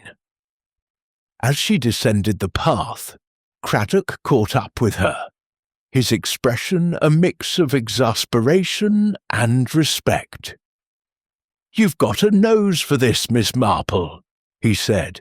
"Anything you'd care to share?" She smiled, her knitting bag swinging gently at her side. "Only that this knoll is a lonely place, Inspector, and lonely places attract those with secrets. I knew a man in St. Mary Mead who hid in such a spot, and it was his undoing." Craddock raised an eyebrow, but made no reply, turning back to his men. Miss Marple continued her walk, the downs stretching before her, their beauty marred by the shadow of murder. The cartridge in her bag was a weight she felt keenly, a clue to be guarded until the moment was right. She thought of a saint, Mary Mead theft, where a single hairpin had led to the truth, and knew that this cartridge, too, would speak when the time came. For now, she would watch and listen, her mind weaving the threads of Vance's bitterness, Harrow's ambition, Blake's envy, and Grieve's desperation into a pattern that grew clearer with each step. As she neared Harrow Manor, the sun dipped lower, casting long shadows across the grass. Miss Marple's thoughts turned to her next move. Perhaps a word with Lady Beatrice about Grieve's creditors, or a quiet inquiry with Craddock about the cigarette butt. The knoll had given up one secret, she thought, but others waited, hidden in the hearts of those who walked the downs. She smiled faintly, her eyes on the horizon. The truth, like a shy bird, would emerge in its own time, and she was content to wait, as patient as the roses in her St. Mary Mead garden. Chapter 8. A Pattern Emerges. The drawing-room of Harrow Manor was a haven of quiet elegance, its high windows admitting the soft light of a late September afternoon. The air carried the faint scent of beeswax and roses, a contrast to the grim undercurrents that had settled over Ashford Downs since Daniel Kerr's murder. Miss Jane Marple sat in a cushioned armchair, her knitting bag at her side, a delicate teacup balanced in her hands.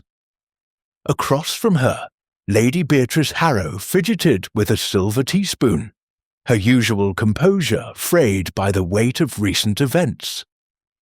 Miss Marple had accepted the invitation for tea with her old friend, sensing an opportunity to sift through the threads of the mystery in the calm of this domestic setting. She knew from St. Mary Mead that the most revealing conversations often unfolded over a teapot, where tongues loosened and secrets slipped. The room was warm, the fire crackling softly, and Miss Marple's eyes, sharp behind her spectacles, took in the details. The polished mahogany table, the family portraits with their stern gazes, and the faint creak of the floorboards, as a maid moved silently to replenish the tea. Lady Beatrice, her sapphire blue dress now exchanged for a more subdued grey, sighed as she poured another cup. "Jane, I can scarcely believe it," she said, her voice low. Poor Daniel shot like that, and in front of everyone. It's as if the Downs have been cursed." Miss Marple nodded, her expression one of gentle sympathy. "A terrible shock, Beatrice dear. But I find that even the darkest acts leave a pattern if one looks closely. I knew a case in St. Mary Mead, a theft at the vicarage, where the smallest clues told the whole story." Her tone was conversational, but her mind was alert, piecing together the fragments she had gathered. Vance's bitterness, Harrow's debts, Blake's ambition, and Greaves' desperation. Lady Beatrice leaned forward, her eyes anxious. "Do you think it was someone we know, Jane? Someone close to the race?" Her question was hesitant, and Miss Marple noted the way her fingers twisted the teaspoon, a gesture that recalled a saint. Mary Mead widow, whose nerves had betrayed a hidden truth. "It's often those closest who see the most," Miss Marple said softly. "Take Mr. Vance, for instance. He seemed so devoted to Silverstreak, yet quite cross with Mr. Kerr. I suppose they clashed often." Her question was gentle, a nudge rather than a probe, and Lady Beatrice nodded, her face clouding. "Oh yes," she said, "Harold was furious with Daniel. Said he rode too hard, risked the horse's health. They had a dreadful row last week, right in the stables. I overheard Harold say Daniel was ruining everything." Her voice dropped, as if reluctant to speak ill of the dead. Miss Marple sipped her tea, her mind on the gunpowder scent on Vance's coat and the solvent tin in the stable. A row, she thought, could simmer into something darker, as it had in St. Mary Mead, when a farmer's quarrel with a neighbour ended in a broken fence and a stolen cow. "And Lord Harrow," Miss Marple continued, her tone as light as if discussing the weather. "He must be under such strain, with the Derby's success so vital to him." Lady Beatrice's lips tightened, and she glanced toward the door, as if fearing her husband's sudden appearance. "Reginald is determined," she said carefully. "The Derby is his pride, you know. Silverstreak was to be his triumph, but there are debts, Jane. He doesn't speak of them, but I know they weigh on him."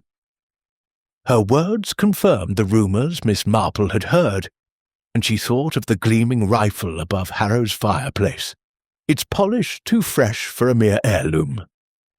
She recalled a saint, Mary Mead Squire, whose debts had driven him to sell heirlooms in secret, his shame masked by bravado. Miss Marple set her teacup down, her hands folding neatly in her lap. "And young Mr. Blake," she said, her voice soft, "such a spirited lad, winning so dramatically. I suppose he and Mr. Kerr were rivals." Lady Beatrice nodded, her expression troubled. "Terribly so," she said. "Tommy was always in Daniel's shadow, though he'd never admit it. He was so proud yesterday, boasting at the pub, but I saw him watching Daniel before the race, and there was something hard in his eyes." Miss Marple thought of Blake's muddy boots and his quick denial of visiting the knoll, a detail that echoed a saint. Mary Mead youth, whose envy had led to a sabotaged bicycle. "And Mr. Greaves," Miss Marple said, almost as an afterthought. "He seems a man under pressure. I saw him at the betting stalls, quite agitated. Do you know him well?" Lady Beatrice's face darkened, and she leaned closer, her voice barely above a whisper. "Silas Greaves is a shadow, Jane," she said. "Always at the track, always betting, always owing someone. Reginald warned him off once, said he was bad for the Derby's reputation, but Silas always comes back. I heard he'd staked everything on Midnight Flame this time." Everything her emphasis on the word sent a chill through Miss Marple, who thought of the cigarette butt on the knoll, its brand matching greaves, and the cartridge in her knitting bag, a silent witness to the crime. "Everything," Miss Marple repeated softly, her eyes distant. "A desperate man will do desperate things. I knew a shopkeeper in Saint, Mary Mead, ruined by cards, who turned to blackmail to save himself. It ended badly, of course." Lady Beatrice shivered, and Miss Marple patted her hand, her mind racing. Greaves' payout on Midnight Flame was no coincidence, she thought, nor was the timing of Kerr's death, ensuring Blake's victory. The pattern was emerging, like a tapestry taking shape under her careful hands. She considered the other suspects. Vance's resentment was personal, rooted in professional pride, but lacked the immediacy of gain. Harrow's debts were a motive, yet his detachment suggested a man who preferred manipulation to murder. Blake's ambition burned brightly, but his muddy boots were a clue, not a confession. Grieve, however, stood to gain directly, his debts erased by a single shot. She recalled a St. Mary Mead card game, where a desperate player's cheat had been revealed by a marked ace, and wondered if Grieve's desperation had driven him to a darker act. "Beatrice, dear," she said, rising, "you've been so kind to share your thoughts. I think I'll take a turn in the garden before dinner. The roses are lovely this time of year." Lady Beatrice nodded, distracted, and Miss Marple stepped out into the fading light, her knitting bag swinging gently. The pattern was clearer now, a shot timed to rig the race, a gambler with everything to lose, a cartridge and cigarette butt left carelessly behind. She thought of a saint, Mary Mead theft, where a single footprint had led to the truth, and resolved to speak with Inspector Craddock about Grieve's associates. The Knowles' secrets were whispering, and Miss Marple, with her quiet patience, was listening. As she strolled through the manor's garden, the scent of roses heavy in the air, she felt the weight of the cartridge in her bag. It was a small thing, but in Saint. Mary Mead, small things had often unravelled great mysteries. Grieve's desperation was the strongest thread yet, but she would not pull it too soon. The other suspects, Vance, Harrow, Blake, remained in her mind, their motives like shadows waiting for light. She smiled faintly, her eyes on the distant knoll. The truth, like a shy flower in her St. Mary Mead garden, would bloom when the time was right, and she was content to tend it with care. Chapter 9. The Gambler's Slip. The betting office at Ashford Downs, a small wooden structure tucked behind the main stalls, was a world of its own, its air thick with the scent of ink, tobacco, and nervous anticipation. By late afternoon, the crowds had thinned, leaving only a few stragglers hunched over betting slips, their faces etched with hope or resignation. Miss Jane Marple, her shawl draped neatly over her shoulders, entered the office with the air of a curious visitor, her knitting bag swinging gently at her side. She had arranged to meet Silas Grieve here, ostensibly to inquire about the intricacies of racing odds, but her true purpose was to test the gambler's nerve. She knew from St. Mary Mead that a man on the edge, like a frayed thread, could unravel with the lightest tug. Grieve was already there, leaning against a counter cluttered with racing forms, his cigarette sending tendrils of smoke toward the low ceiling. His eyes, shadowed and restless, flicked toward her as she approached, and Miss Marple noted the pallor of his face, the way his fingers twitched around the silver cigarette case. "Mr. Grieve," she said, her voice as warm as a saint. "Mary Mead Vicar's wife, offering biscuits. How kind of you to meet me. I'm quite hopeless about betting, you see, and Lady Harrow suggested you might explain the odds." Grieve's smile was thin, more a grimace than a greeting. "Not much to explain, ma'am," he said, his voice rough. "You pick a horse, you place your bet. Luck does the rest."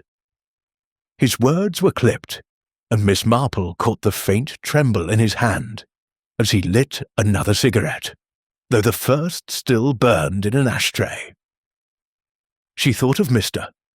Tuttle, a St. Mary Mead grocer whose nervous habits had betrayed a secret loan from a loan shark. "Luck indeed," she said, her eyes crinkling with a smile.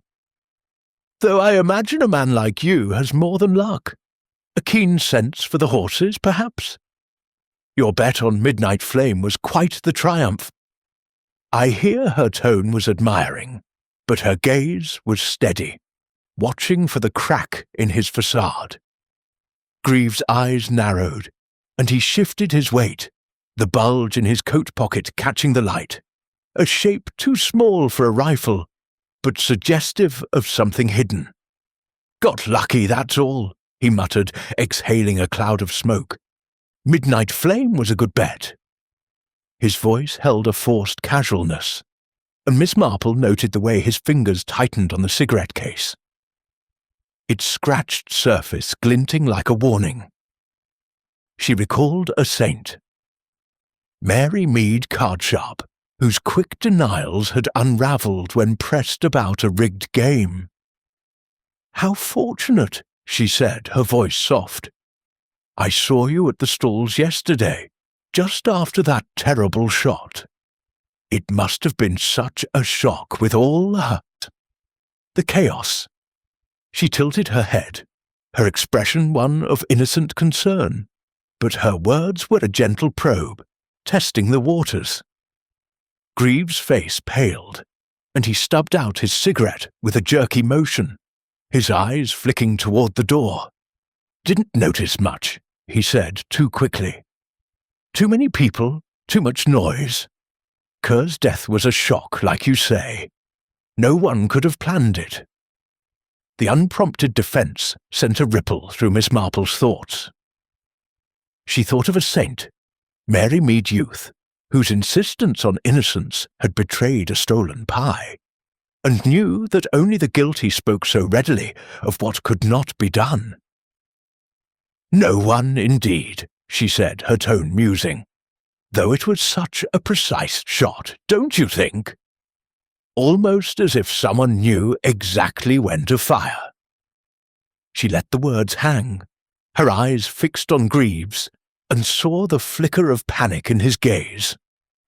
He reached for another cigarette, his hands shaking visibly now, and Miss Marple noted the brand, cheap, yellow-tipped, matching the butts she had seen on the knoll. "I wouldn't know, ma'am," he said, his voice barely steady. "I was here sorting bets." "Didn't see the knoll, didn't hear nothing." His denial was emphatic, but Miss Marple caught the way his eyes darted to his coat pocket, as if checking its contents.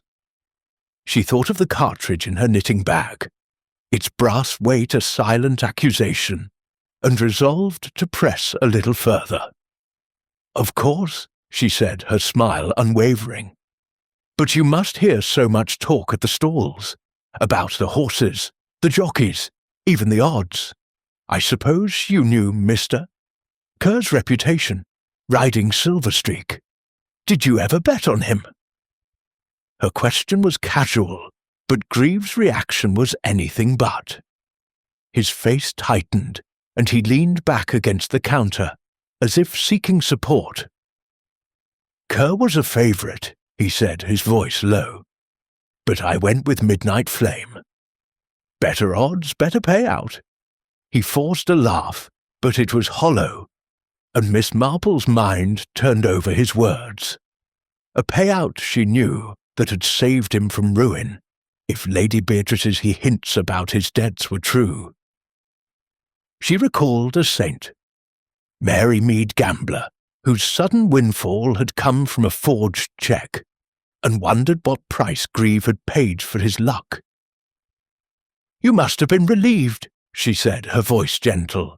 "I knew a man in my village fond of betting who got into such trouble with debts. He did the most desperate things to clear them." Her eyes met his, and for a moment Grieve seemed to falter, his cigarette case slipping from his fingers to the counter with a soft clink. He snatched it up, his movements jerky, and Miss Marple noted the sweat beading on his brow, despite the cool air of the office.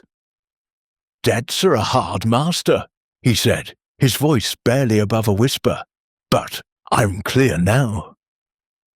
Midnight Flame saw to that the admission was unguarded, and Miss Marple's heart quickened. Clear now, she thought, because Kerr had fallen, and Midnight Flame had crossed the line first. She thought of a saint, Mary Mead Shopkeeper, whose relief at a paid debt had led to a confession of theft, and knew she had struck a nerve. Before she could press further, the door swung open, and a burly man in a flat cap entered, his eyes locking onto Grieve with a cold intensity. "Silas," he said, his voice low and commanding, "we need to talk." Now Grieve's face drained of what little colour remained, and he nodded, casting a glance at Miss Marple that was almost pleading. She smiled, her departure as unhurried as her arrival. "Thank you, Mr. Grieve, for your time," she said, her voice warm. "I shall have to study those odds another day."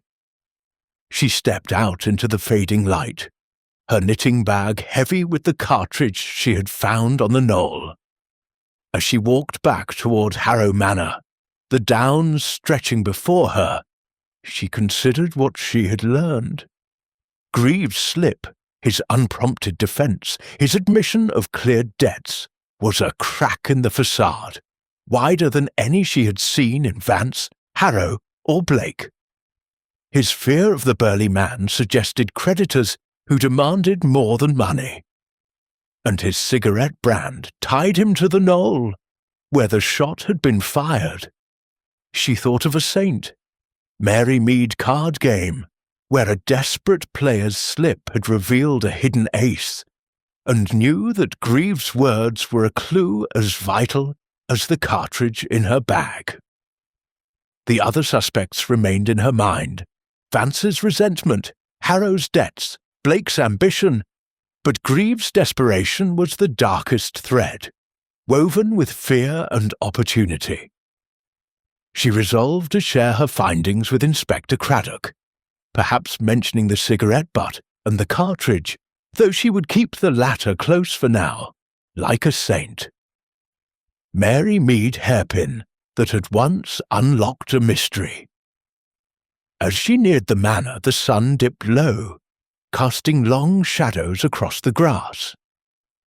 Miss Marple's thoughts turned to the burly man, his authority over Grieve a hint of the underworld that lurked beneath the Derby's glamour. She smiled faintly, her eyes on the distant knoll. The pattern was sharper now, its edges clear, and she would follow it with the patience of one who knew that even the most guarded secrets could not hide from a careful eye. Chapter 10. The Confession. The evening air at Harrow Manor carried a chill that hinted at autumn's approach, and the grand dining room, where Miss Jane Marple sat with Lady Beatrice Harrow, glowed with the warmth of candlelight. The table was set with fine china, but the mood was sombre, the weight of Daniel Kerr's murder hanging over the household like a storm cloud. Miss Marple, her knitting bag tucked discreetly by her chair, sipped her sherry with the air of a saint. Mary Mead spinster at a parish supper, though her mind was far from idle. Her encounter with Silas Grieve at the betting office had left her certain of his guilt, but certainty, she knew, required proof she had shared her suspicions with Inspector Craddock, mentioning the cigarette butt and hinting at the cartridge she still held. And now she waited, her patience as steady as the ticking of the mantel clock.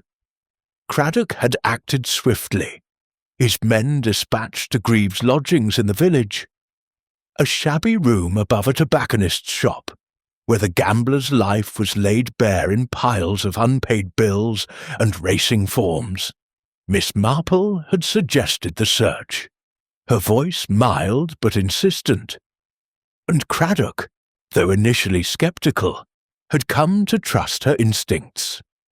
She sat now, listening to Lady Beatrice's nervous chatter about the derby's resumption, her thoughts on the evidence she had gathered.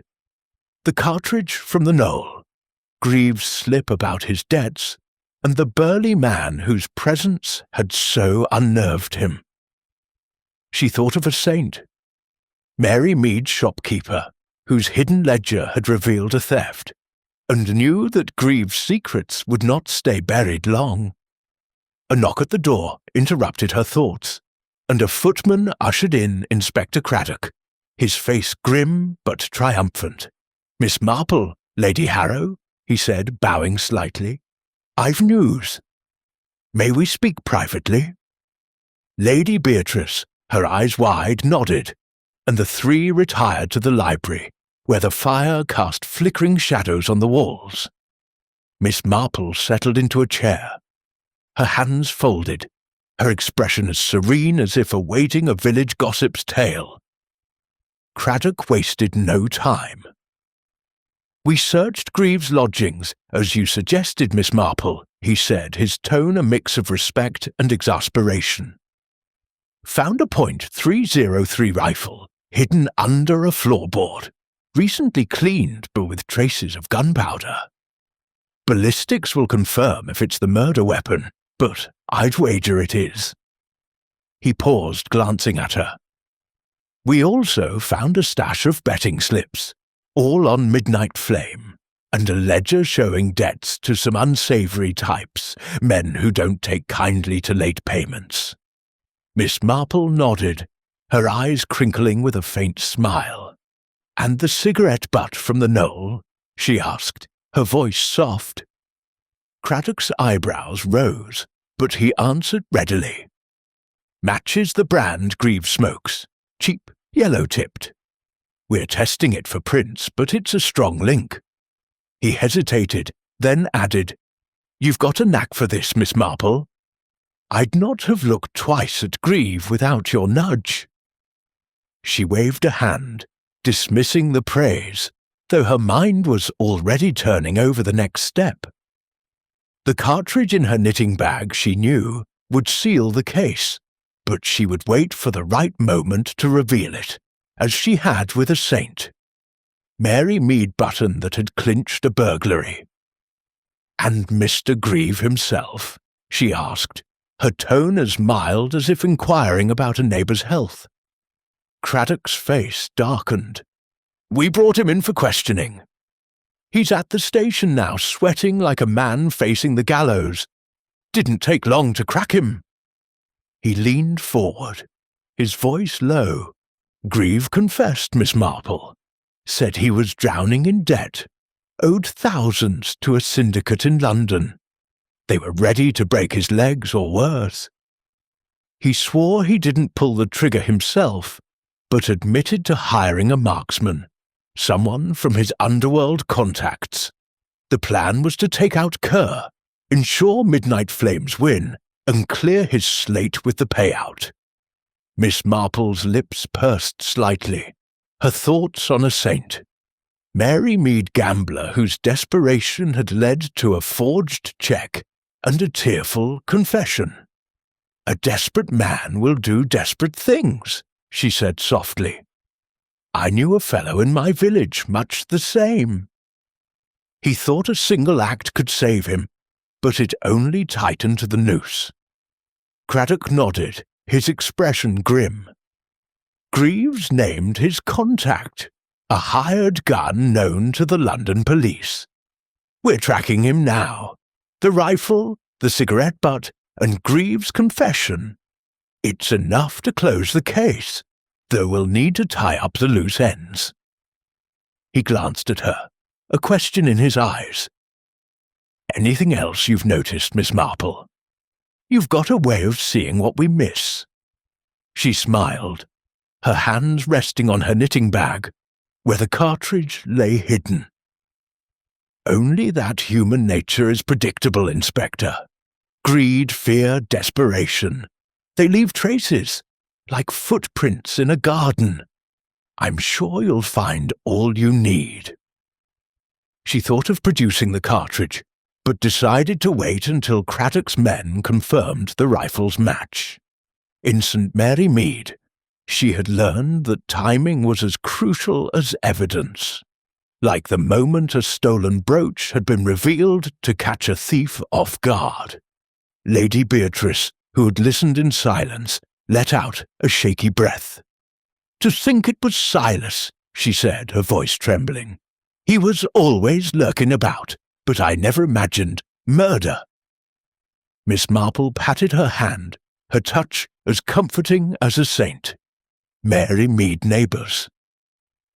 "People surprise us, Beatrice dear," she said, "but they rarely change." Mr. Greaves was a man at the end of his rope, and such men grasp at any straw. Her words were gentle, but her mind was sharp considering the other suspects. Vance's resentment, Harrow's debts, Blake's ambition, they had clouded the truth, but none had the immediate gain of Greaves' rigged bet. She thought of a saint. Mary Mead card game, where a desperate player's cheat had been undone by a single marked card, and knew that Greaves' slip had been his downfall. Craddock rose, his notebook tucked away. "I'll need to get back to the station," he said. "Greaves being held, and we'll have the marksman soon, I expect. Thank you, Miss Marple, for pointing us in the right direction." He paused, a wry smile tugging at his lips. "Though I wish you'd leave the detecting to us professionals." Miss Marple's eyes twinkled. "Oh, Inspector, I'm only an old lady with too much time on her hands." "But I do find people so interesting." He shook his head, half amused, and took his leave, promising to keep her informed. Lady Beatrice, still shaken, excused herself to speak with the housekeeper, leaving Miss Marple alone by the fire. She sat quietly, her thoughts on the cartridge in her bag. It would confirm Greaves' guilt, she knew, tying him to the knoll as surely as his confession. But she felt no triumph, only the quiet satisfaction of a puzzle solved. She thought of a saint. Mary Mead mystery, where a missing locket had led to a servant's tears, and knew that justice, though necessary, was often tinged with sadness. Greaves' desperation had driven him to murder, but it was a path paved by his own choices, like a saint. Mary Mead villager who had strayed too far from honesty. As the fire crackled, Miss Marple's mind turned to the Derby's resumption, set for the following week. Silver Streak would run again, under a new jockey, and the Downs would regain their glamour. But for now, she was content to sit, her knitting untouched, her thoughts on the human heart and its endless capacity for error.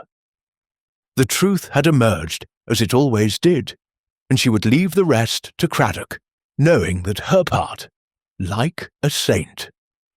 Mary Mead Garden's careful tending was done. Chapter 11. The Other's Shadows. The morning sun cast a gentle glow over Harrow Manor, its rays filtering through the tall windows of the morning room where Miss Jane Marple sat with a cup of tea, her knitting bag resting at her feet. The air was fragrant with the scent of fresh scones and lavender, a soothing contrast to the grim events that had unfolded at Ashford Downs. With Silas Greaves' confession secured, and the marksman he had hired now sought by Inspector Craddock's men, the case of Daniel Kerr's murder was all but closed. Yet Miss Marple, her mind as sharp as the needles she rarely touched these days, felt the need to tie up the loose ends of the other suspects: Harold Vance, Lord Reginald Harrow, and Tommy Blake, whose shadows had loomed large in the investigation. She knew from St. Mary Mead that even a solved puzzle could reveal new insights when examined in the light of truth. Lady Beatrice Harrow, her composure slowly returning, joined Miss Marple at the table, her hands smoothing the folds of her dress with nervous precision. "Jane, I can hardly believe it was Silas," she said, her voice still tinged with disbelief. "To think he orchestrated such a thing right under our noses." Miss Marple nodded, her expression one of quiet sympathy, though her thoughts were elsewhere, sifting through the motives and alibis of the men who had been cleared. "It's often the quiet ones who surprise us, Beatrice dear," she said, her voice soft, "but I find it's the others, the ones we suspect at first, who teach us the most about human nature. I knew a case in St. Mary Mead, a theft at the manor, where the innocent were as telling as the guilty." Lady Beatrice's eyes widened, and she leaned forward, eager for her friend's wisdom. Miss Marple sipped her tea, her mind on Harold Vance. The trainer's bitterness toward Kerr had been palpable, his resentment rooted in years of devotion to Silver Streak, only to see the jockey claim the glory. She recalled their meeting in the stables, his trembling hands and the faint scent of gunpowder on his coat, which he had dismissed as a hunting trip. Craddock's inquiries, prompted by Miss Marple's nudge, had confirmed Vance's alibi. He had been with a groom, tending to another horse, when the shot was fired. The gunpowder, it turned out, was indeed from a recent outing with a local hunt, a fact corroborated by the gamekeeper. Yet Miss Marple saw in Vance a man wounded by pride, not unlike a saint. Mary Mead Gardiner, whose rivalry with a neighbour had led to harsh words, but no crime. "Mr. Vance cared deeply for his horse," she said to Lady Beatrice, "his anger at Mr. Kerr was real, but it was the anger of a craftsman, not a killer." Lady Beatrice nodded, her fingers twisting a napkin. "Harold's been with us for years," she said. "He was devastated by Daniel's death, though he'd never show it. He's already training a new jockey for Silver Streak." Miss Marple smiled faintly, thinking of a saint. Mary Mead Blacksmith, whose gruff exterior had hidden a loyal heart. Vance's shadow, she knew, was one of frustration, not murder. Her thoughts turned to Lord Reginald Harrow, whose debts and cool detachment had cast suspicion on him. The rifle above his fireplace, polished to a gleam, had suggested a darker possibility, but Craddock's men had examined it and found it untouched for years, its firing pin rusted. Harrow's alibi was ironclad. He had been in the grandstand, surrounded by guests when the shot rang out.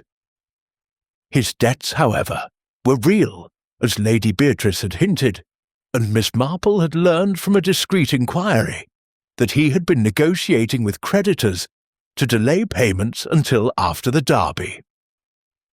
His haste to replace Kerr and resume the race spoke of a man driven by ambition, not unlike a saint. Mary Mead Squire, whose financial straits had led to a shady land deal, but stopped short of violence. "Lord Harrow's pride is in the Derby," Miss Marple said softly. "His debts pressed him, but he sought solutions in ledgers, not rifles." Lady Beatrice sighed, her eyes troubled. "Reginald's always been so determined," she said. He saw Silverstreak as his salvation, but I never thought he'd— well, you know. Miss Marple patted her hand, her mind on a saint. Mary Mead Merchant, whose ambition had outstripped his means, yet whose heart remained honest. Tommy Blake, the rival jockey, was the last to consider. His muddy boots and brash confidence had made him a suspect. His victory on Midnight Flame too convenient to ignore. Yet Craddock's investigation had cleared him. The mud on his boots came from a morning walk near the village stream, confirmed by a local who had seen him, and his focus during the race had been corroborated by other jockeys. Blake's envy of Kerr was real, a fire that burned in his boasts at the pub, but it had driven him to train harder, not to kill. Miss Marple thought of a saint, Mary Mead lad, whose jealousy of a rival had led to a fist-fight, but nothing more sinister. Young Mr. Blake wanted glory, she said, her voice musing. But his was the ambition of youth, not the desperation of a murderer. Lady Beatrice looked at her, a mix of awe and curiosity in her eyes. "You see so much, Jane," she said. "How do you do it?" Miss Marple smiled, her eyes crinkling with warmth. "It's only observation, Beatrice dear," she said. "People are much the same, whether in Saint, Mary Mead, or at Ashford Downs. Their flaws, their fears, they show themselves if one watches." She thought of a saint, Mary Mead theft, where a servant's nervous glance had revealed a hidden locket, and knew that the shadows of Vance, Harrow, and Blake, though dark, were not the heart of this crime. Greaves' desperation had been the true thread, pulled tight by debt and fear, and his confession had unravelled it. As they finished their tea, a footman announced Inspector Craddock's arrival. He entered, his face weary but satisfied, and bowed to Lady Beatrice before turning to Miss Marple. "We've got the marksman," he said. "Picked him up in London, thanks to Greaves' information. He's talking, and it's all falling into place. The rifle matches the bullet, and the cigarette butt has Greaves' prints. It's a solid case." He paused, a wry smile tugging at his lips. "Though I suspect you knew that already, Miss Marple." She waved a hand, her expression modest. "You give me too much credit, Inspector." "I only noticed a few small things like a cigarette butt and a nervous man. You and your men did the real work." She thought of the cartridge in her knitting bag, now safely handed to Craddock after his search of Greaves' lodgings, and knew it had sealed the case, as a saint. Mary Mead Hairpin had once sealed a theft. Craddock chuckled, shaking his head. "You're a menace, Miss Marple, but a helpful one. I'll be glad when you're back in Saint, Mary Mead, leaving the detecting to us." She smiled, her eyes twinkling, and he took his leave, promising to tie up the final details. Lady Beatrice turned to her, her voice soft. "You've done so much, Jane. I don't know how we'd have managed without you." Miss Marple patted her hand, her thoughts on the quiet village she called home, where every face held a story, and every story a lesson. "It's only a matter of looking, Beatrice dear," she said. "The truth is always there, waiting to be seen." As she rose, her knitting bag in hand, she felt the satisfaction of a puzzle complete, though the shadows of human nature, Vance's pride, Harrow's ambition, Blake's envy, lingered in her mind, as vivid as the roses in her. St. Mary Mead Garden. Chapter 12. The Quiet Return. The Ashford Downs racetrack sparkled under a clear September sky, its emerald turf freshly groomed, and its stands filled once more with the hum of anticipation. The derby had resumed a week after Daniel Kurt's murder, its glamour restored, though tempered by the memory of tragedy. Miss Jane Marple sat in the grandstand, her small figure nestled among the crowd, her binoculars resting lightly in her gloved hands.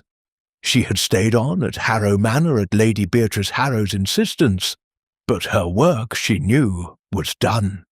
The puzzle of Kerr's death had been solved, with Silas Greaves' confession and the arrest of his hired marksman tying the case as neatly as a saint.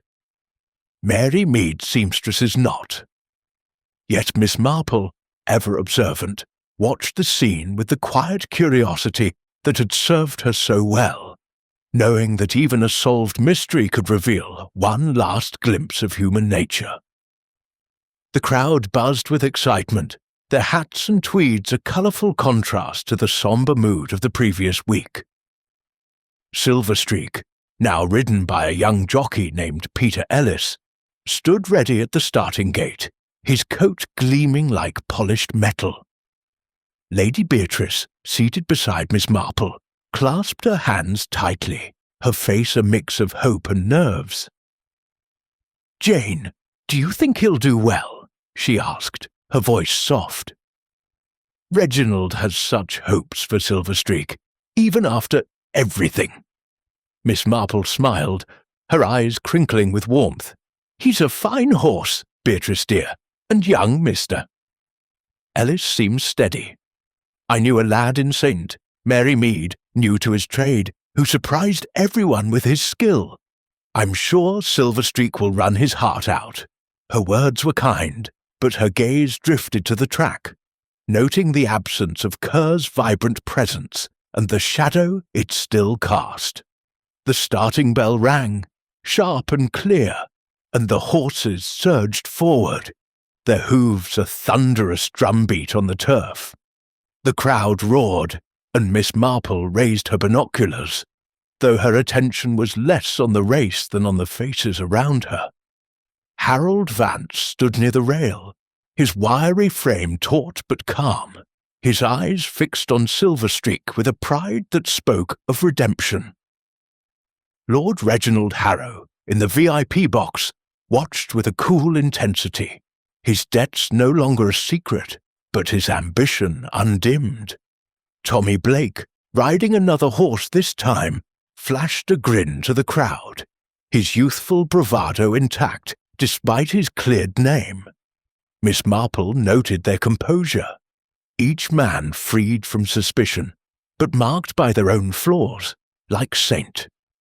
Mary Mead villagers whose secrets had been laid bare, yet who carried on. Silverstreak ran well, his stride powerful, but he finished second, overtaken by a lean bay horse in the final stretch. The crowd cheered, though some groaned at lost bets, and Lady Beatrice sighed, her disappointment softened by relief. "Not a win, but a good showing," she said, turning to Miss Marple. "Reginald will be pleased." Enough. Miss Marple nodded, her thoughts on a saint. Mary Mead Fete, where a second-place cake had taught a proud baker humility.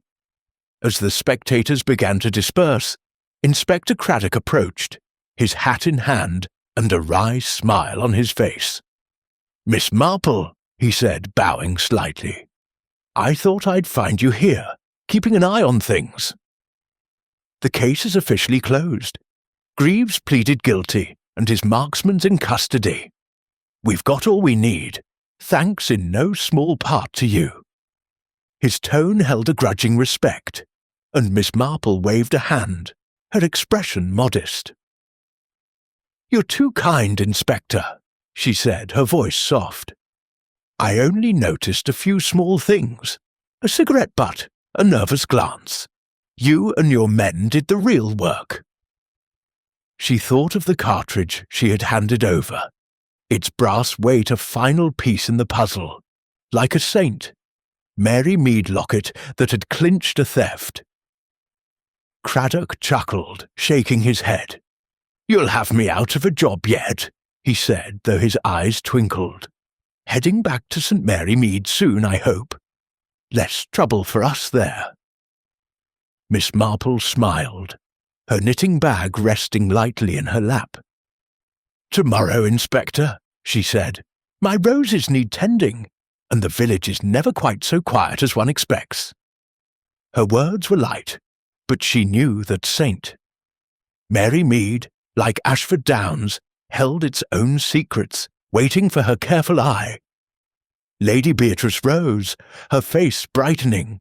"Jane, you must come to the manor for one last dinner," she said. "Reginald insists, and I won't hear of you leaving without a proper farewell." Miss Marple nodded, touched by her friend's warmth, and followed her to the waiting car, her thoughts already turning to the train journey home. As the Downs faded behind her, Miss Marple reflected on the case. Greaves' desperation had been the key, his greed and fear a mirror to countless Saint. Mary Mead tales of a shopkeeper's fraud, a farmer's grudge, a youth's envy. The other suspects, Vance, Harrow, Blake, had been shadows, their motives real but not fatal. She thought of a Saint, Mary Mead mystery, where a missing brooch had revealed a servant's heart, and felt the same quiet satisfaction now. The truth had emerged as it always did, like a shy flower blooming in her garden. At the manor, dinner was a subdued affair, the conversation turning to the Derby's future and Silverstreak's prospects.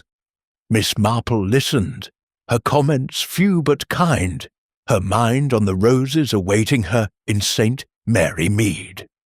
As she retired to her room, her knitting bag unpacked but untouched, she felt the pull of home, where new puzzles would surely await. The Downs had given up their secret, and she was ready to return, her heart as steady as the rhythm of her needles, knowing that human nature, with all its flaws, would call her back to another mystery, another time.